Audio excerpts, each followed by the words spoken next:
From ghost-summoning witches to massive creatures crafted by God, today we look at the mysteries of the Bible.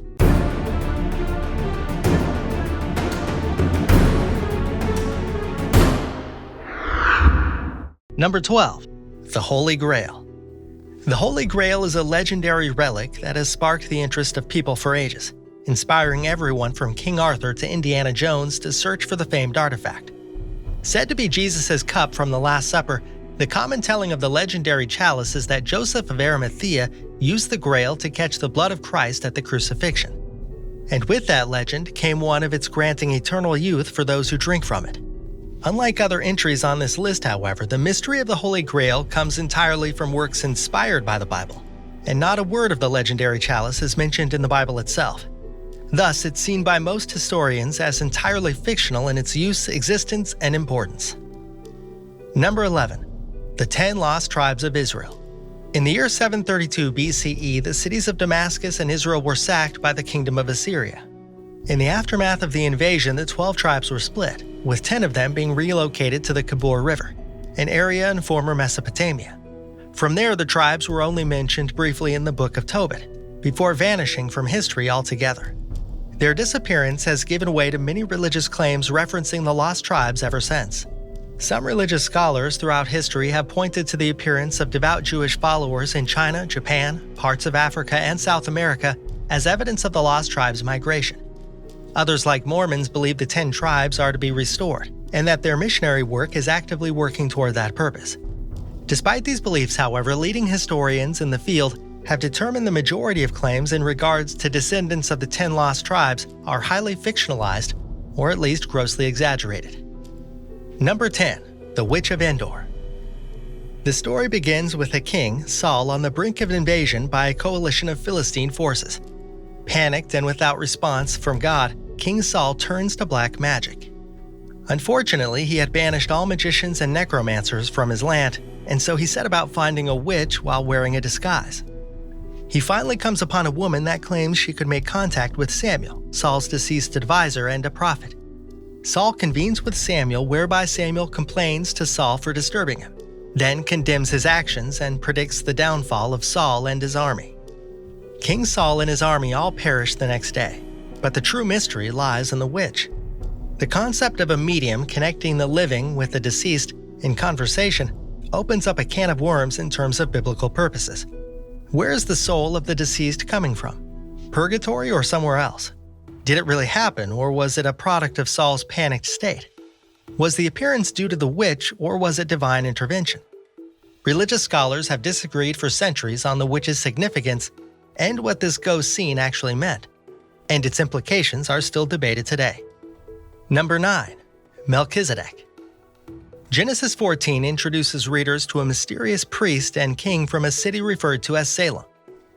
This priest-king named Melchizedek served a god named El Elyon, a term used to indicate a Canaanite deity but has also been conflated in historical works to be synonymous with the name of God in the Abrahamic religions.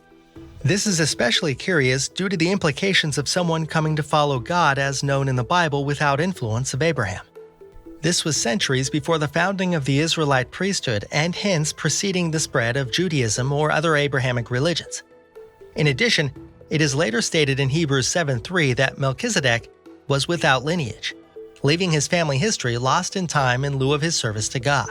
The mystery of Melchizedek's origin and the city of Salem, which may or may not be a synonym for Jerusalem, persists today, as this is the only known information regarding the biblical king. Number 8. The Giants of Genesis. The earth in the time of the book of Genesis was a particularly interesting place, with the Garden of Eden present, human lifespan being hundreds of years, and apparently giants roaming the land. Called Nephilim, in some translations these giants were said to be born from the sons of God and daughters of man. With little else to go on, theories abound as to the origin, purpose, and the role the Nephilim served, with some even debating whether they were giants at all. Some theories assert that they were giants, often associating them with degenerate and sinful tendencies. Others see them as potentially being the children of Seth, son of Adam, and thus born from the sons of God. A few scholars even once claimed they were fallen angels, though that is now widely viewed as incorrect. Whoever they were, the Nephilim and their conclusion continue to mystify scholars in the modern world. Number 7. Eden. While considered mythological by the majority of religious scholars, that didn't stop the world from proposing various real-life locations for the legendary Garden of Eden. According to almost all versions of the Bible, the Great Flood in Genesis wiped out most everything, including Eden. And yet for centuries, many Christians wholly believed it to still exist. Locations in the Persian Gulf off the coast of Iraq, north of there in Iran, the Armenian highlands, or even the jungles of Venezuela have been suspected at one time or another of being the location of Eden. But with all maps complete thanks to modern satellite technology, it seems that the Garden of Eden, wherever it once was, is no longer on the surface of the earth. Number 6. The Behemoth. In the book of Job, God speaks to Job and others about his creations, specifically 2 massive creatures referred to as the Behemoth. In this speech, God claims to have not only created this titanic being, but also being the only one capable of capturing it. But what is it? In Job 40, the description of Behemoth portrays it as a creature with bones as strong as pieces of brass and bars of iron, and that its tail moveth like a cedar. Not particularly indicative of any known animal, especially thanks to a supposed tree trunk-like tail, though some interpretations point to cedar branches that fan out similar to the tail of an elephant. Then again, other interpretations believe the supposed tail described to present a more graphic appendage. Either way, the world still doesn't know what the Behemoth could have been in actuality, and thus centuries of depictions and adaptations to fictional media continue to fill the visual gap. Number 5. God's Name. While those unfamiliar with Judaism or Abrahamic religions may confuse it for an acronym, perhaps as a clothing line or viral hashtag, the true name of God, according to Jewish tradition, is YHVH, called the Tetragrammaton, for easier reference, which literally means composed of 4 letters. This collection of letters has a pronunciation lost to time. Originally, without restrictions, saying the name of God became an exclusive privilege to those within the Temple of Jerusalem around the time of the 1st century. Unfortunately, around this same time is when Rome invaded the city, destroying the temple by AD 70. But rather than abolishing the law restricting citation of the Tetragrammaton outside of the temple, the name was just never spoken again. The memory of the Tetragrammaton pronunciation was sealed with those few who had visited the temple before its destruction. Number 4. The city of OPHIR. Although material wealth isn't exactly praised in most religions as a worthwhile focus, the Old Testament doesn't hold back in making the city of OPHIR sound spectacularly decadent. Overflowing with gold, silver, precious gems and stones, ivory and exotic pets, this golden kingdom was known for gifting King Solomon a plethora of luxurious goods every 3 years.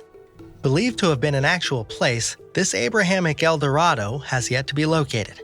Some consider Zimbabwe, Somalia, India, or somewhere on the Arabian Peninsula as potential locations for this millennia-old port city. Number 3. Sodom and Gomorrah. One of the most commonly used biblical references, Sodom and Gomorrah have quite the reputation.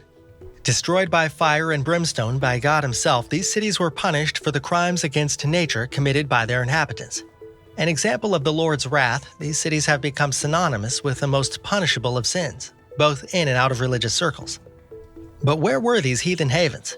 Archaeologists debate, but the Bible cites the location of the forsaken cities as being somewhere near the Dead Sea. Excavations near the area have uncovered high amounts of sulfur, with concentration levels so high that they were unheard of, even by active volcano standards. The true site of these twin cities of sin has yet to be found, but the signs surrounding the Dead Sea have many convinced. Number 2. The Dead Sea Scrolls. Within the Qumran caves surrounding the Dead Sea shores, archaeologists discovered hidden manuscripts dating from as early as 8th century BCE to as late as the 11th century CE. That's almost a 2 millennia time span. These scrolls, thought to be collected by a people called the Essenes, detailed the many events, stories, and teachings that would be included in the canon of the Hebrew Bible. Some of these writings even demonstrated the clashing of religious views, evidence of a diversity in theological beliefs during the development of many common Hebrew traditions. Another interesting affirmation came in the fact that prior to the Dead Sea Scrolls, the oldest known Hebrew language manuscripts were the Masoretic text from 10th century CE. The discovery of these scrolls extended that backwards an extra 1,000 years, as well as confirmed an oddly accurate transference of writings across that period. This has led many scholars to believe that the current incarnation of the Old Testament is fairly accurate to its original text as well. Much of the text found within the Dead Sea Scrolls didn't quite make the final cut of the Bible, however, and many scholars write them off as insignificant. Newer theories have questioned that thinking, though, as researchers now know that some of these works predate the Essene people and were more likely from a period in which biblical books were still being written.